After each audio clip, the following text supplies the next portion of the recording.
C'est l'heure de vous informer. Bonjour mesdames, bonjour messieurs. Nous sommes dans cette rubrique d'actualité sur WAB Info TV. Et pour ce jour, on va parler bien sûr de la compagnie d'aviation Congo Airways. Vous le savez, c'est la compagnie nationale au niveau de la RDC qui a vu le jour depuis 11 ans déjà, depuis les 15 août 2014.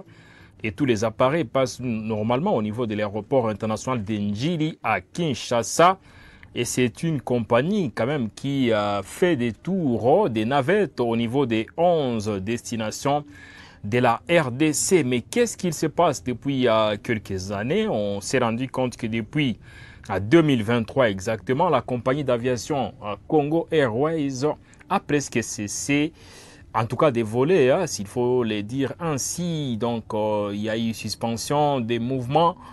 Et puis, il y a eu encore une reprise des mouvements depuis un petit moment, mais c'est presque sans succès puisque la compagnie traverse beaucoup des problèmes, surtout d'ordre de gestion et d'ordre financier.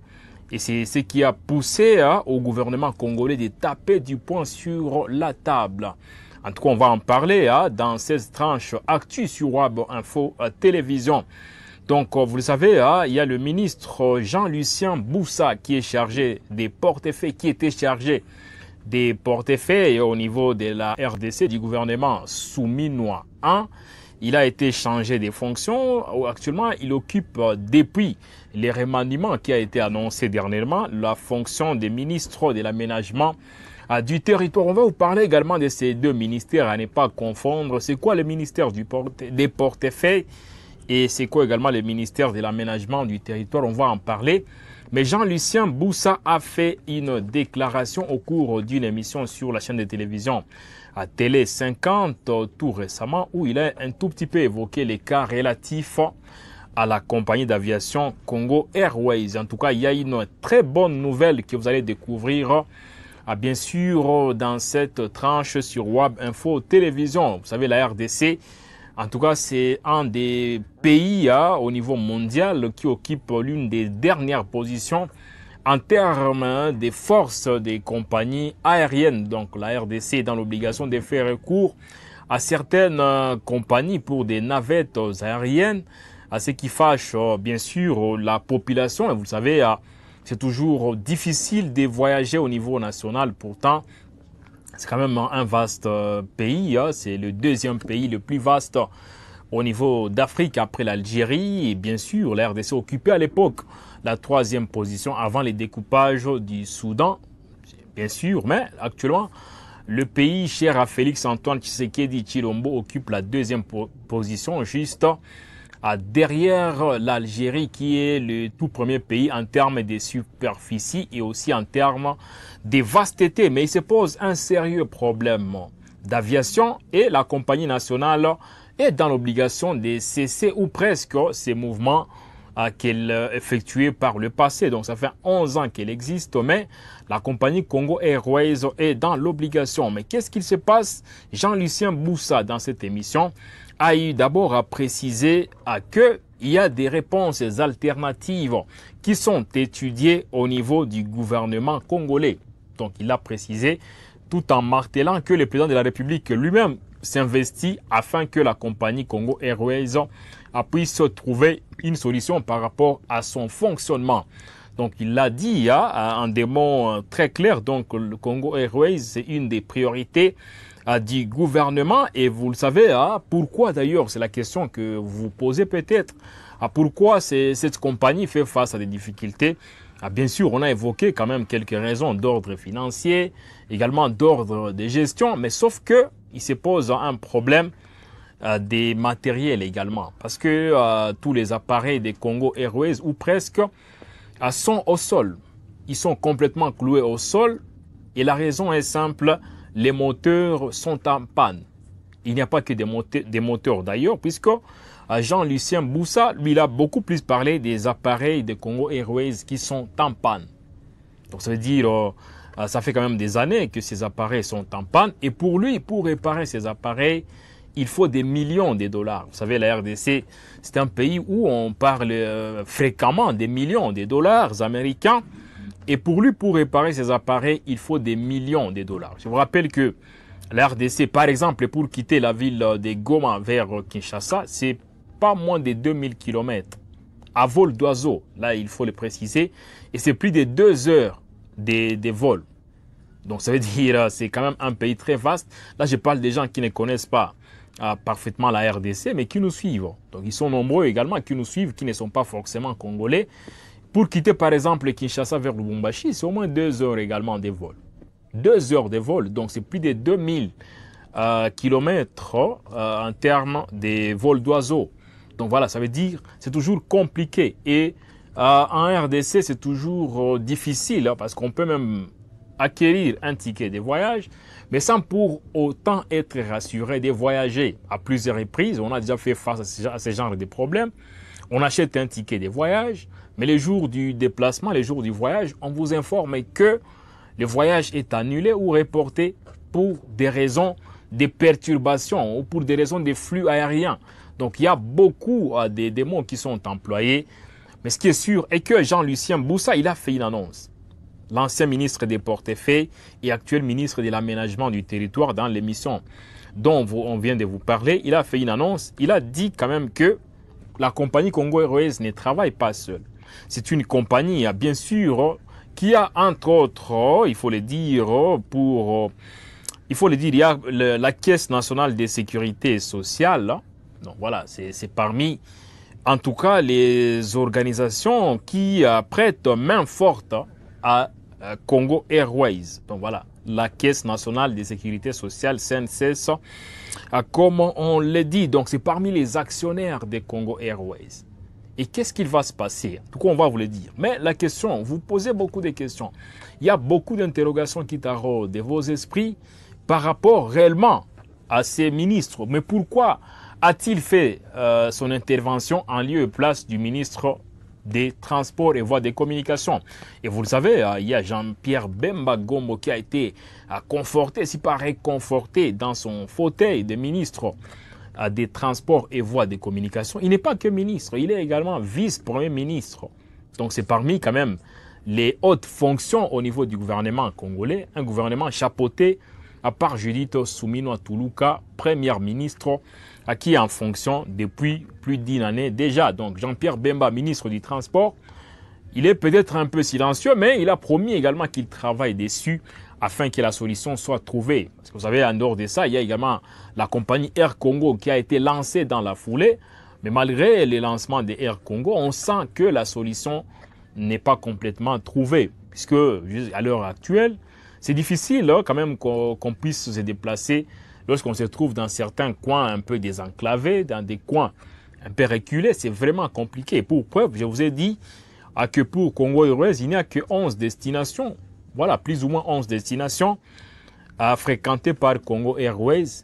Donc voilà, c'est tellement compliqué.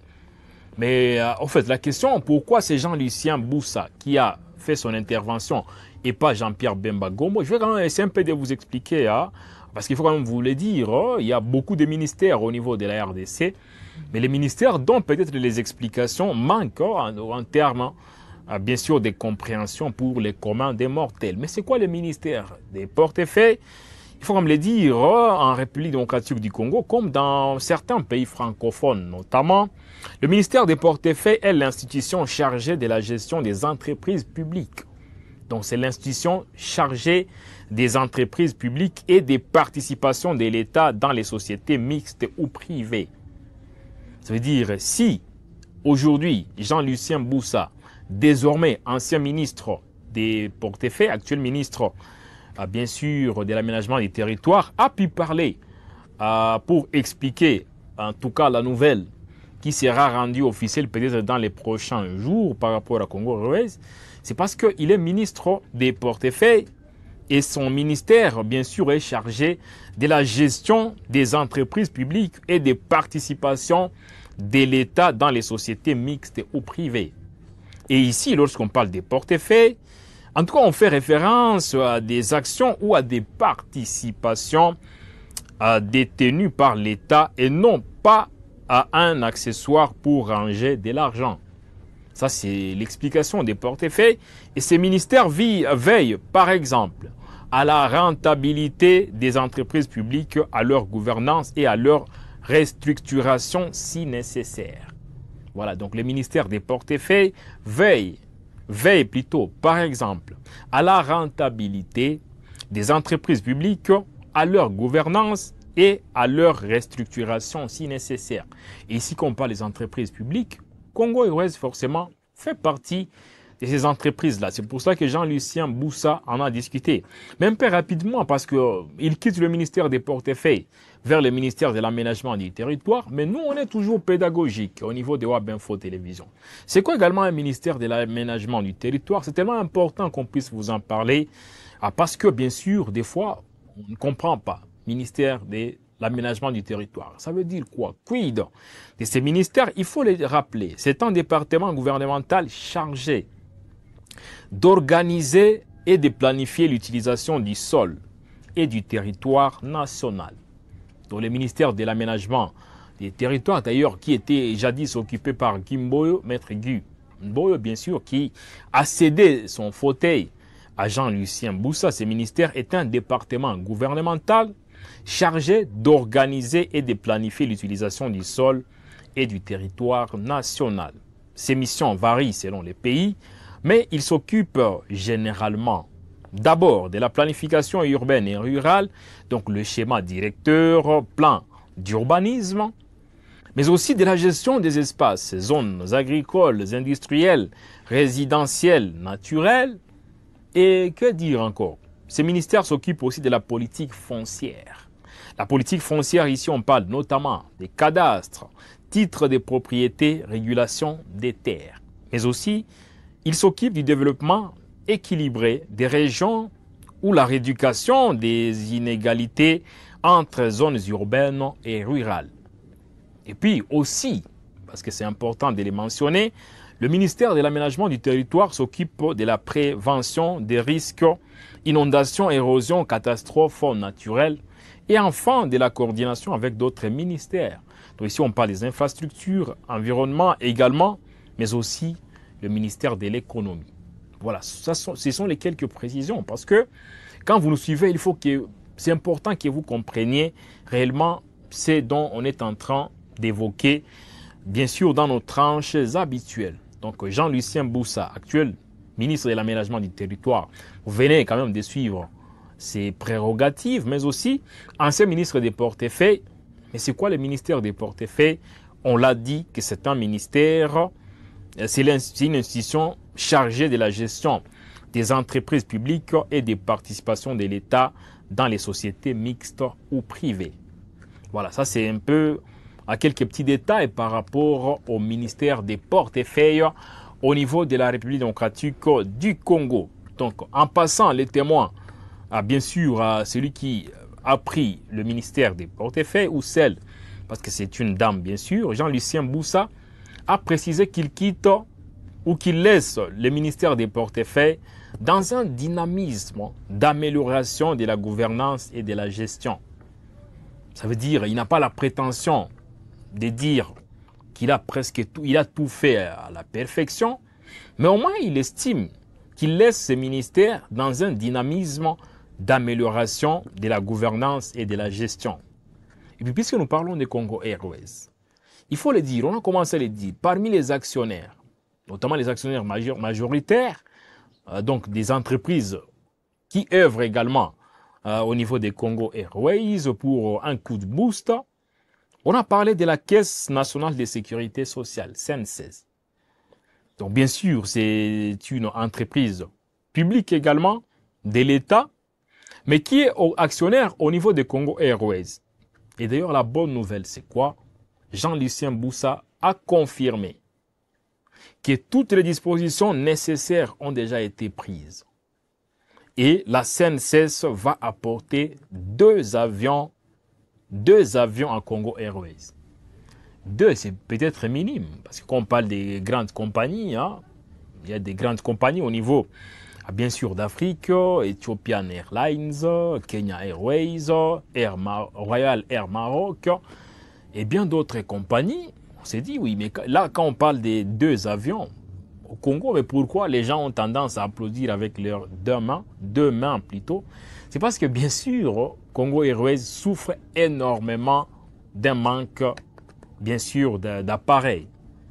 Donc dans ces cadres-là, la bonne nouvelle à vous annoncer est que, d'après l'ancien ministre des Portefeuilles, Jean-Lucien Boussa, entre septembre et novembre prochain, donc dans cette fourchette ou dans cet intervalle du mois de novembre et de novembre, la RDC va acquérir 2 avions pour le compte de la compagnie d'aviation Congo Airways. C'est une très bonne nouvelle pour la RDC. Parce que vous savez, c'est toujours compliqué. La RDC, c'est un petit continent, il faut le dire ainsi. Mais malheureusement, un petit continent qui est en manque, criant d'ailleurs d'appareils.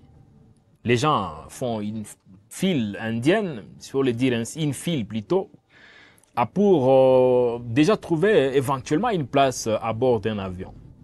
C'est une réalité purement congolaise. Mais Congo Airways, c'est vrai, à sa venue, on a senti quand même que c'est une compagnie qui a tant soit peu équilibré ou trouvé quelques solutions aux maux qui rongeaient ces secteurs. Parce qu'on sentait que les gens commençaient à voyager sans beaucoup de problèmes. Parce qu'en dehors des compagnies nationales, il y a également des compagnies privées. On ne saura pas en citer toutes parce que, bien évidemment, ce sont des compagnies qui sont très connues. Mais depuis l'avènement des Congo Airways, on avait senti à un certain moment, déjà à partir de 2015, que cette compagnie venait avec, bien sûr, un engouement terrible. Mais fort malheureusement, au fil du temps, on s'est rendu compte que la compagnie s'est fritée et aujourd'hui, on en est dans un système, on est dans un monde où c'est vraiment compliqué de voyager. Mais la bonne nouvelle pour la RDC, c'est que le pays va acquérir 2 appareils. Et d'après Jean-Lucien Boussa, parce qu'on parle de lui, bien sûr, avec raison d'ailleurs, ces 2 appareils vont être apportés par la SNCC, actionnaire au sein des Congo Airways. Et Jean-Lucien Boussa précise ici que la commande a déjà été passée et puis ces 2 appareils viendront pour renforcer le charroi des Congo Airways. Peut-on s'applaudir parce qu'il y a 2 appareils qui viendront? Je pense que vous qui êtes, par exemple, au niveau de la diaspora, vous nous suivez, vous êtes très nombreux à nous suivre. Vous vous dites, mais c'est quoi cette histoire? Mais au niveau de la RDC, on s'en félicite, on s'en réjouit. On s'en réjouit parce que à l'heure où nous parlons, il y a des gens qui ne savent pas voyager. Je suis convaincu qu'il y a des gens qui sont au niveau de l'aéroport ou des aéroports, mais qui ne savent pas voyager parce qu'il y a insuffisance des compagnies aériennes. La question qu'on vous pose ici, que faut-il faire pour que la RDC rattrape son grand retard dans les secteurs d'aviation? Que faire? Sachant qu'il y a un ministre des Transports et Voies des Communications, il y a également un ministre ou une ministre des Portefeuilles, il y a un gouvernement, bien sûr, dont les différents déplacements au niveau national et international nécessitent forcément des appareils. Là, je parle des avions. Que faire pour trouver une solution à tous ces maux qui rongent les secteurs d'aviation au niveau de la RDC? Écrivez-nous en commentaire ce que vous en pensez. Mais pendant ce temps, applaudissez avec nous puisque la RDC va acquérir entre septembre prochain et novembre prochain 2 appareils qui, bien sûr, seront apportés par la SNCC, actionnaire au sein des Congo Airways. C'est la nouvelle, bien sûr, du gouvernement congolais par le truchement de l'ancien ministre des Portefeuilles, Jean-Lucien Boussa. Ça mérite des applaudissements au niveau de la RDC et on espère que ces 2 avions, s'ils sont entretenus, pourront apporter un plus. Ça, c'est une évidence. Et pendant ce temps, quel sera le sort des avions qui sont cloués au sol? Par manque d'entretien, faute de panne, que faire de ces avions-là? Malheureusement pour nous, il n'a pas répondu à cette question-là. Ce qui est sûr est que la RDC est en manque d'avions, en manque d'appareils et a besoin d'être renforcé. Donc les charrois des Congo Airways doivent être renforcés en appareils. Oui, on peut le dire, ça crie des millions par-ci par-là, Mais la RDC, bien sûr, c'est un pays, figurez-vous, aujourd'hui, ce n'est plus un secret, c'est plus facile de voyager, même au niveau national, à partir des Ethiopian Airlines, que de les faire avec des compagnies au niveau national. Ça veut dire, il y a des gens qui quittent par exemple Goma, Bukavu ou d'autres coins en faisant une escale au niveau d'Addis Abeba pour atteindre Kinshasa. C'est tout à fait normal peut-être. Mais ce qui est sûr est que ça se fait donc. Ça veut dire, étant donné que les gens sont dans une incertitude totale d'ailleurs par rapport à la confirmation des vols, ils préfèrent, par exemple, s'il y a une urgence, à prendre une compagnie internationale pour transiter dans un pays pour atteindre Kinshasa ou Lubumbashi. Ça, c'est sûr. Ce sont des trajets qui sont, en tout cas, régulièrement pris par des voyageurs parce que pour eux, à plusieurs reprises, ils arrivent au niveau des aéroports, mais sans trouver solution. Vous arrivez à l'aéroport, vous avez un vol de 8 heures, mais on vous renvoie à 2 semaines. Malheureusement, ce qui frustre et ce qui fait à ce que, bien sûr, beaucoup sont ceux qui, aujourd'hui, préfèrent prendre des vols internationaux. Alors, que pensez-vous de cette situation? Wab Info Télévision vous laisse une plage pour intervention. Ça veut dire, écrivez-nous en commentaire et dites-nous ce que vous en pensez et quels conseils vous pouvez prodiguer plutôt au gouvernement congolais pour éradiquer ces fléaux. On parlerait peut-être d'autres urgences. Oui, le pays est en guerre. Oui, parce que ce sont quand même des arguments qui sont habituellement avancés. Mais ne pensez-vous pas également que la compagnie ou l'aviation joue un rôle important dans le développement d'un pays? Ça, ce sont des questions, en tout cas, qu'on vous laisse avec espoir qu'on pourra vous lire en commentaire. Quant à nous, on vous dit quoi? Merci beaucoup de nous avoir suivis. Vous êtes nombreux, très nombreux d'ailleurs à nous suivre. Nous vous en remercions et vous promettons de vous retrouver très prochainement pour d'autres actualités sur Web Info Télévision. Merci beaucoup.